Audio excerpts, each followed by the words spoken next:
about the colloidal solution, the mixture that is colloid, the heterogeneous mixture. Today we are going to see about the techniques of separating the mixtures, separating the mixture. Okay, the heterogeneous mixture, the mixture which we say which is heterogeneous in nature. Heterogeneous is what? The components which can be visible to our eyes. Such a mixture is known as a heterogeneous mixture. So the components of the heterogeneous mixture can be separated by using simple techniques known as hand picking or sieving or filtration.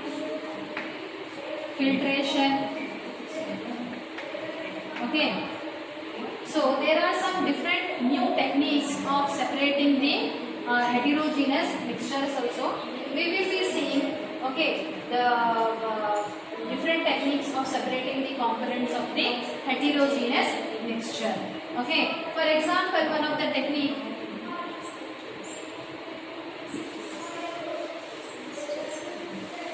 ink is a mixture. Okay, ink, what we say, it is a mixture of several colors. Black ink when you say, okay, it is a mixture of colors.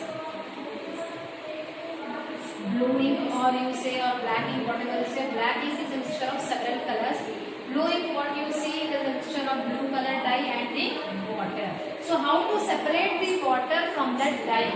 Okay, you are taking a small beaker, heating the beaker, water you are taking in the beaker. On that beaker, okay, you are keeping a small dish with the ink in that. Okay, a little ink you are putting in that beaker, and on this dish, this is the dish, small dish, you have kept the dish on the beaker containing the boiling water. Okay, directly you cannot boil the ink. You need to heat the ink by the vapors, with the help of vapors or the steam which is coming out from the boiling water. So when you boil the water, the steam comes out. That steam, okay, in turn boils this ink. So with the boiling of this ink, what will happen? All the water vapor escapes. Water from the ink escapes, and what is remaining behind is only the dye. Okay, so you can see here by the separation of technique of evaporation. Which technique we have used here? The technique of evaporation we have used here to separate the water from the dye. The dye, that is the color. So here what lies is only the dye here, and all the water has got evaporated.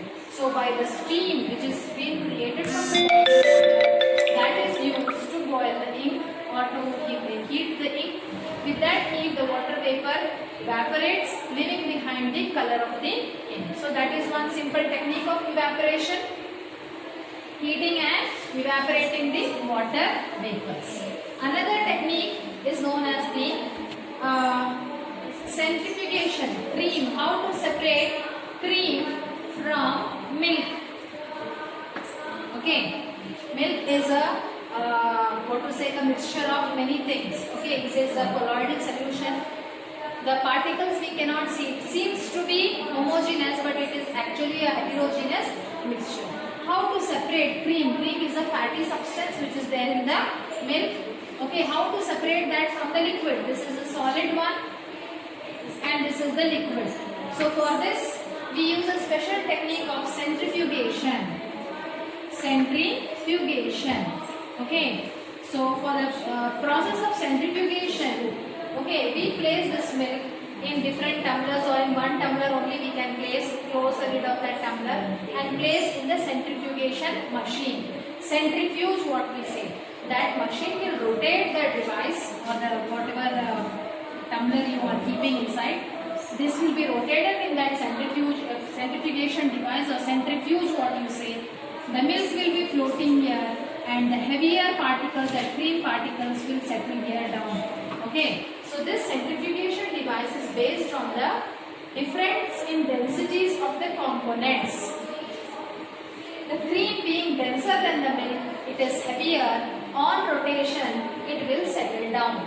Okay, leaving the lighter particles or the water or water part of the milk or any other lighter particles will be up, and the heavier particles, that is the fat that is cream, will be down. Okay, so that is the technique, centrifugation technique, to separate the two components which are different in their densities. Okay, the density of one component should be higher or lower than the other component, then only this technique works. The centrifugation machine is used in laboratories, okay, diagnostic laboratories for testing urine samples or blood samples. It is also used in separating the cream from the milk, okay, at home. It is also used in the principle of washing machines, okay, to dry the clothes. Okay, when we are spinning the clothes and the clothes are getting spun in the washing machine, what happens? Water which is lighter, the water particles which are lighter, because of that centrifugal force, they move away from the water, leaving the clothes dry there. Okay, so that is the principle behind centrifugation, that depends on the densities of the two different components which are present in the heterogeneous mixture. Now, how can we separate the two liquids which are dissolved in each other? Okay, when two liquids, we say usually salt dissolve in water. Salt is solid, water is liquid. So we say salt or sugar dissolves in water. But two liquids which dissolve in each other, we say miscible, okay, or immiscible. Okay, two liquids which dissolve in each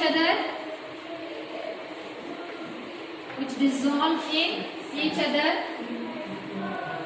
are known as miscible.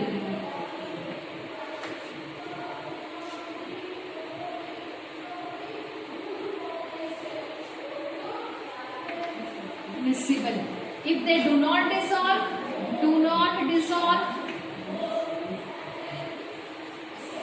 they are immiscible.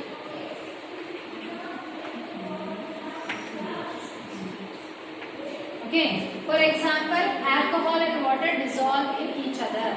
Okay, acetone and water, they dissolve in each other. Okay, the two liquids which will not dissolve, oil will not dissolve in water, it floats on water.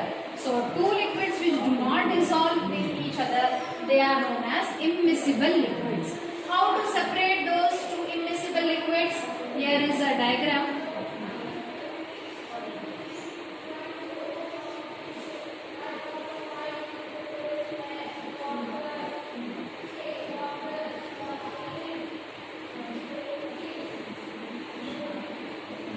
Here is the mixture of, this is water,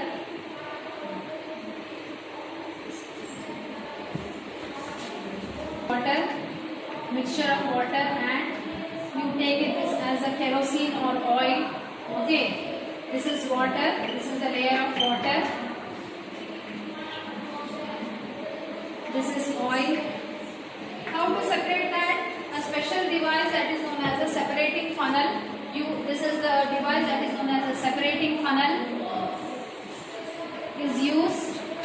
A separating funnel is used to separate the two liquids which do not dissolve with each other. They are not miscible. So such device is used. You can see oil are lighter. Okay, they are less dense.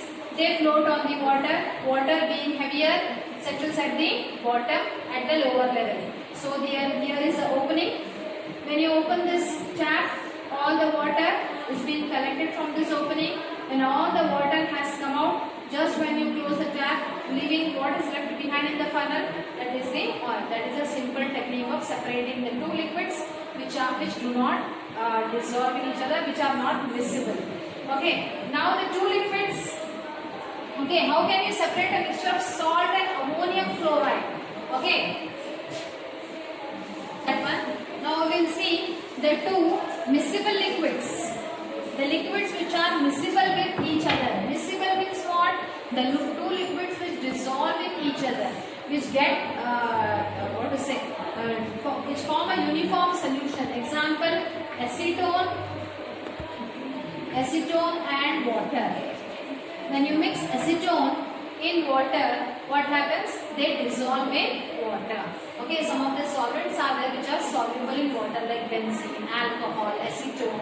Okay, all these are the solvents which get dissolved in water. Okay, so how to separate that acetone and water? It is by the process of distillation. Okay, what is that process known as?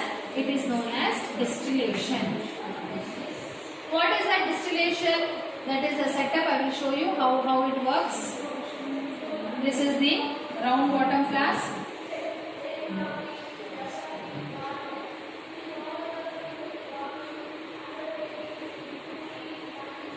Fitted with the cork,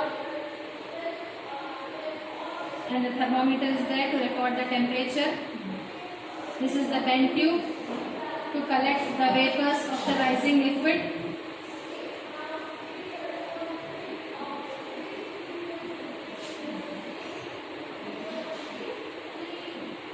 A condenser is attached to that.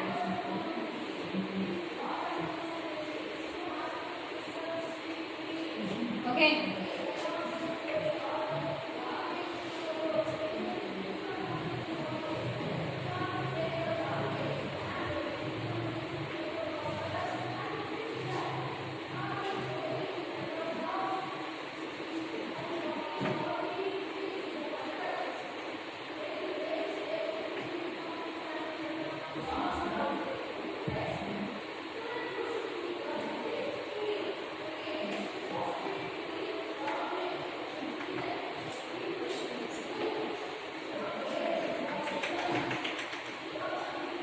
So you can see here we have taken a round bottom flask. In this round bottom flask there is a mixture of acetone and water. So for each separation technique there should be some principle behind it. So what is the principle behind this technique of separation? So what is the technique behind? Difference in the boiling point. Difference in the boiling point. Difference in the boiling point. Water and acetone, the mixture of water and acetone boils at different temperature.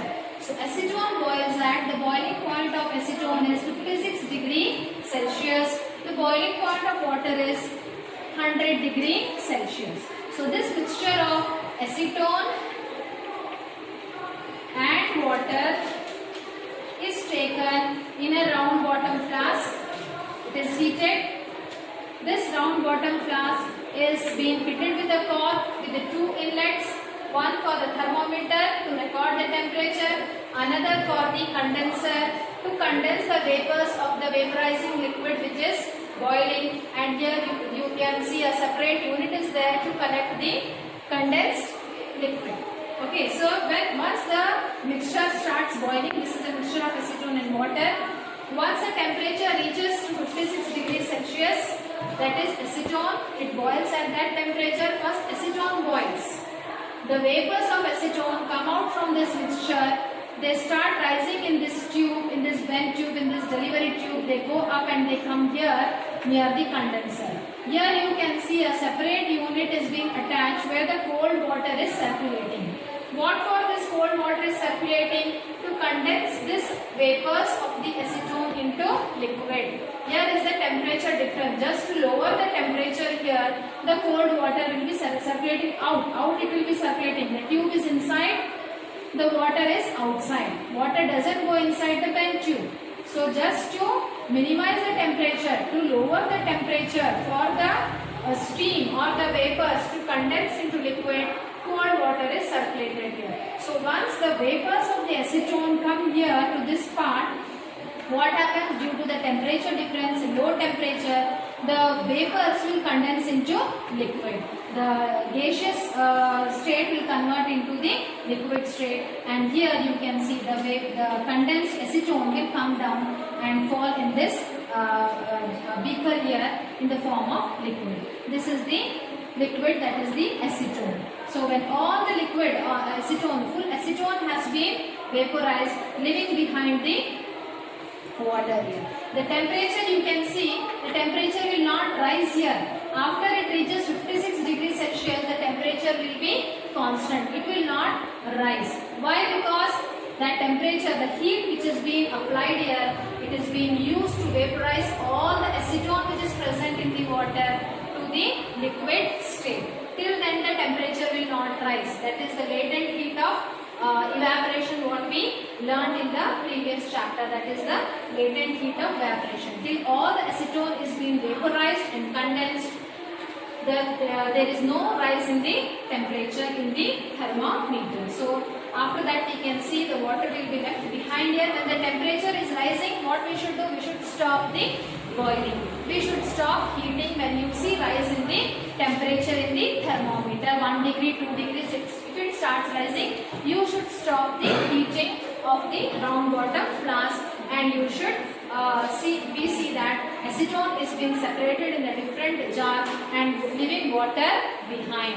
So that is the technique of distillation. What is this technique known as? This is a technique of distillation for separating two miscible liquids. Miscible means what? The liquids which are dissolved in each other, which you cannot see, which form a homogeneous mixture. Such type of liquids can be separated by using the technique of distillation. So this technique is based on what? Is based on difference in the boiling point.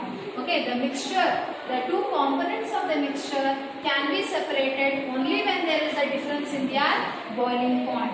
And these two components boil at different temperature. The mixture, the component which boils at lower temperature will condense and come out first, leaving the other component which boils at higher temperature. So that is the process of distillation. So now another technique of separating a mixture of salt and ammonium chloride. If you get a mixture of salt and ammonium chloride, you cannot separate salt from ammonium chloride just by hand picking or some other technique or by evaporation or anything. But what is the special technique of separating salt and ammonium chloride? Ammonium chloride is also a salt.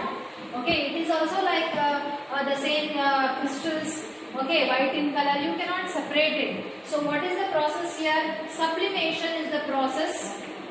Sublimation is the process of separating. Sublimation is the process of separating ammonium chloride from salt. Salt never sublimes. Ammonium chloride undergo sublimation. What is sublimation? The process in which the solid gaseous state directly changes into solid state or solid state changes into gaseous state.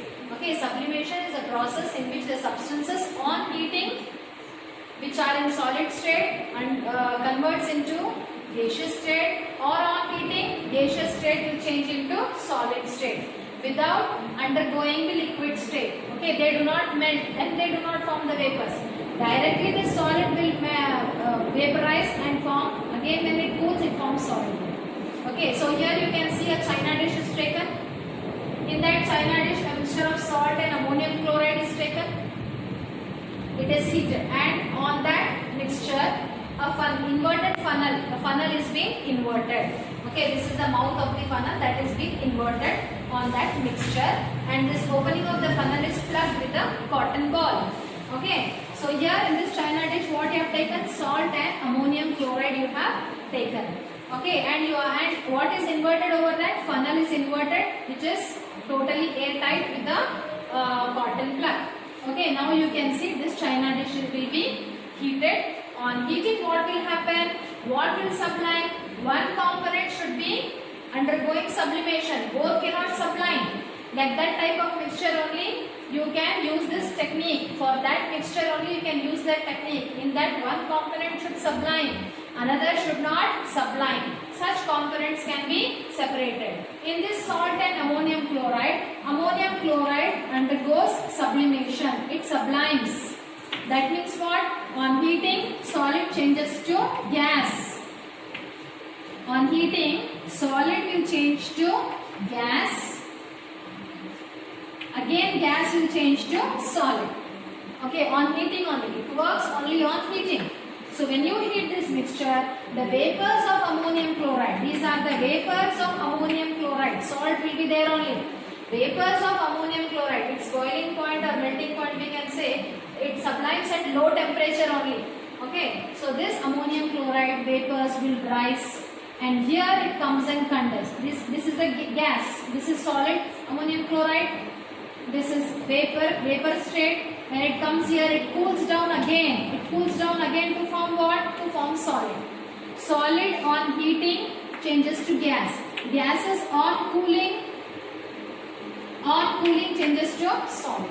So this is how the reversible reaction takes place here on applying heat or on cooling. On heating, solid changes to vapors. Vapors on cooling, here when it comes here in the tube of the funnel, they change to solid. You can see here solidified ammonium chloride is deposited on the tube of the funnel. So here all the ammonium chloride vaporizes and again solidifies. The heating process goes on, and this is how ammonium chloride is being separated. Here the solid ammonium chloride gets deposited all over the tube of the funnel, leaving behind the salt. So this is the process of sublimation to what? To separate the mixtures, to separate the components of a mixture in which one can sublime, other doesn't sublime. That is the process of sublimation. So hope so you all have understood the three techniques. So firstly we saw about the technique of separation of ink, that is by simple evaporation, how you can take out the water from the ink, okay, by simple process of evaporation. Then we saw the centrifugation, how you can take out the dense particles from the liquid particles, okay, that is by centrifugation machine. Then we saw the process of distillation, the two immiscible liquids which do not dissolve in each other. Two liquids which do not dissolve in each other, how we can separate? By using separating funnel. The next we saw the mixture of acetone and water, which are miscible liquids. Using the process of distillation, how we can separate. And lastly we saw the process of sublimation, to separate the two salts in which one will sublime, the other doesn't sublime. That is the difference. So in separating all these components of the mixture, there should be some difference in their densities or boiling point or the states of matter or the temperature difference. Some differences should be there, so that with keeping those differences in mind, we can separate the components. So hope so you all have understood all the techniques. Later on, 2-3 techniques are there still in this lesson, so which I will be explaining you later on. So hope so children you all have bought the books. If you have not brought the books, please come to office, do your admission, make the payments, buy your books, collect your books, start writing in your classwork. It is high time now. So you need to buy the books, do your admissions and write everything up to date should be there in your classworks, and whatever the homeworks we are doing, be prompt in doing your homework. You can send your homeworks and the photocopies of your classwork on the WhatsApp group, so that we also can see and do the further thing. Okay, so I think everything is going on well. Sit at home, be safe and learn the lessons properly. Till then, goodbye.